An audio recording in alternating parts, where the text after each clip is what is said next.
Hello, my name is Khin Zaw Win, and I'm from Tampadipa Institute based in Yangon, Myanmar, and I'm glad to be able to talk to you on this panel. As you know, Myanmar is situated between the two regions of Asia, that is South Asia and Southeast Asia, and some say that Myanmar is the connecting country that links both countries to each other, both regions to each other, I mean. I have to say that for much of its independent life, of course, as a country having gained independence in 1948, together with most of the countries of South Asia, but it has been a long period of turmoil, civil war, military coups, economic downturns. And so all these things have implications and spillover effects on both South Asia and Southeast Asia. And it is again with much regret that this has been repeated earlier this year. So it's a very big setback for the people of Myanmar, needless to say, as you know, but it also has considerable implications for the regions, especially the countries that are adjacent to it, and that's already being felt.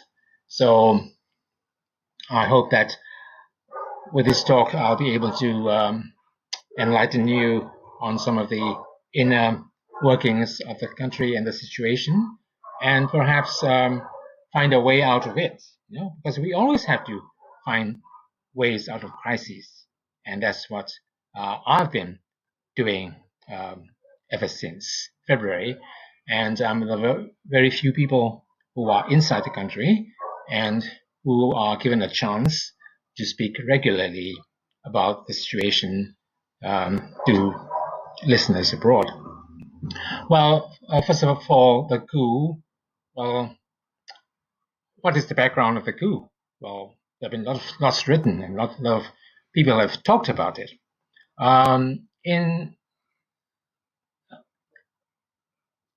2010, we had a chance to resume democracy. What most people don't know is that Myanmar has had experience of democracy before, in some ways much longer than other countries in the region. So, another way of putting it is that the Myanmar people are used to democracy and to elections and the freedom that it brings. Well, we've had military dictatorships, and we have had bitter experience of them. So it goes without saying, it's very simple.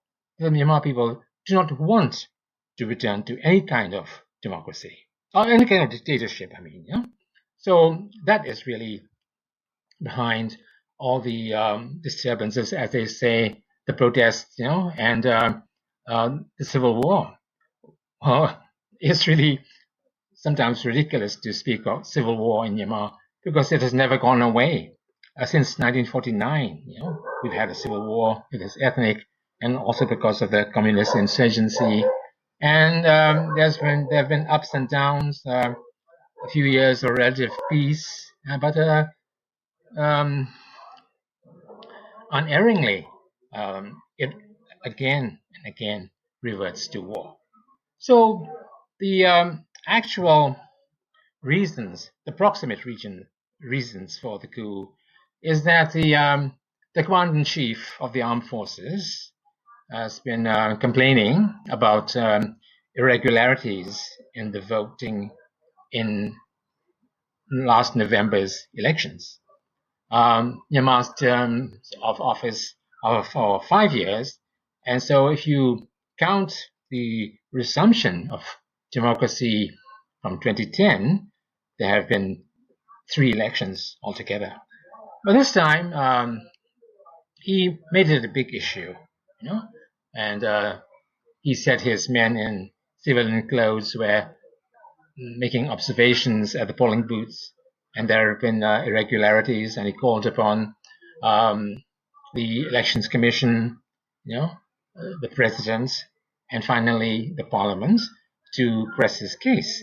But the surprising thing is that the government of the NLD government, NLD means National League for Democracy, that is the biggest party in the country. It's led by Aung San Suu Kyi, and they won in 2015, and they formed the government for 5 years. And in last November, they won again, also by a landslide, and they were preparing to form a government and convene the parliament. But the military intervened again, and like I said, complained and sort of lodged these complaints. According to Myanmar's constitution, we have a period of about 3 months between the elections in November and the inauguration of the new government in March. And this is the time where lots of things can be done, bargaining, appointments, what Americans call horse trading. But like I said, the remarkable thing is that Aung San Suu Kyi and the government did nothing. And so things came to a head in late January. They had meetings right into the small hours of the night, and they discussed the matter, or you could say that they negotiated, but it fell apart. And on the 1st of February, the coup was mounted, and lots of government leaders were detained now, and the army took over power. They formed what they call the Security and Administrative Council, which is what we call the junta.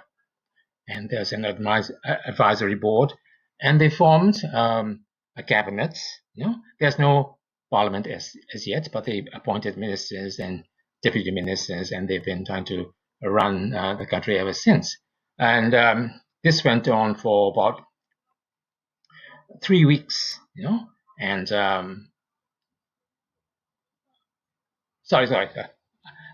this went on for about a week, and one day the protests began, and so that's been the way it has been ever since.